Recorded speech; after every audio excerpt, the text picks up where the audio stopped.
More than 75,000 flights have been canceled since the beginning of December. So how can you make sure you don't get stranded at the airport with no place to go, nothing to do? Joining us now is Kurt the Cyber Guy, longtime friend. Hey, Kurt, nice to see you, man. Clayton, good to see you. Happy day after Valentine's Day. By the way, before we jump into this, how do you really thrill your mom on Valentine's Day? You bump into your colleague Tucker at a restaurant. He showed my mom a lot of love, and thank you, Tucker.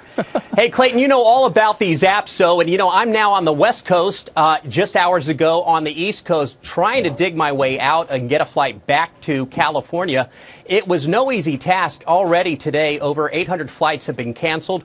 We're talking about, over the last few days, about 8,000 flights canceled. And you know what it feels like when you're in the airport. You're stuck. You're waiting in a long line trying to get a flight rebooked because yours has just been canceled. Well, now there is an app for that, a few of them, in fact, and how to navigate your way around the airport and off the airport when you need to. And how do you find out what flight's really going to happen next? Let me show you the first one here. This is awesome. You can go, your flight's been canceled, you download on the fly, it's all one word, and look at this. It'll show you the prices of each available flight. When you click the price tag, it shows you the next available flight.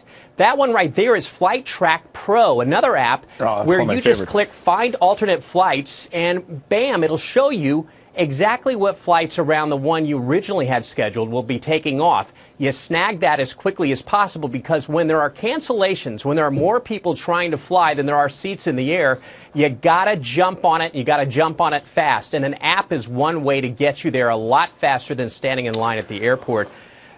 Okay, so those three apps for the canceled flight are On the Fly, Flight Track Pro, and ExpertFlyer.com. Problem number 2 is rebooking your flight. So what apps do you have for that?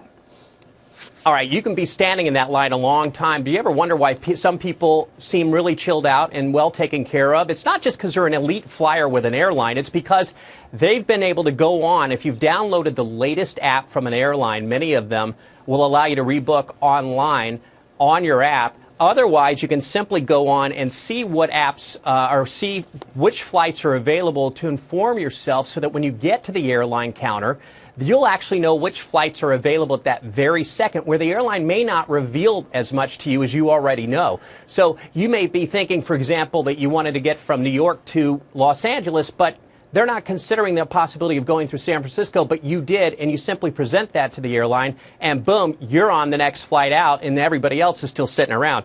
Now, by the way, if you do have to get stuck in the airport, and Clayton, you know this app, Gate Guru is a leading app that shows you what's around you in the airport. So if you're looking for a healthy meal for your family where you don't want to feel like you're getting gouged, you can go online and it'll show you literally what is in the terminal near you, or perhaps what's in the next terminal over, where you don't even have to exit security, and you can find out, oh, wow, I can get a good healthy meal for my family, or I can get a good healthy salad and get back to getting on my next flight. Pretty cool. Kurt, great tips here. We're out of time, but I just want to mention one of the apps that we didn't get to, though, Dark Sky for weather, one of my favorite weather apps. In fact, they just had a big update. About 2 weeks ago, they rolled out a brand new, beautiful update for Dark Sky. It is amazing. You'll be shocked at how accurate the information is. I was actually sitting and watching the snow flurries come through, Right. And then, have you heard this? Live ATC lets you hear the control tower, so you know, as the airline knows, when, for example, a runway reopens or there's a delay. You want more, there's at our website. Go to foxnews.com. Thank you so much, Kurt. Safe travels, man.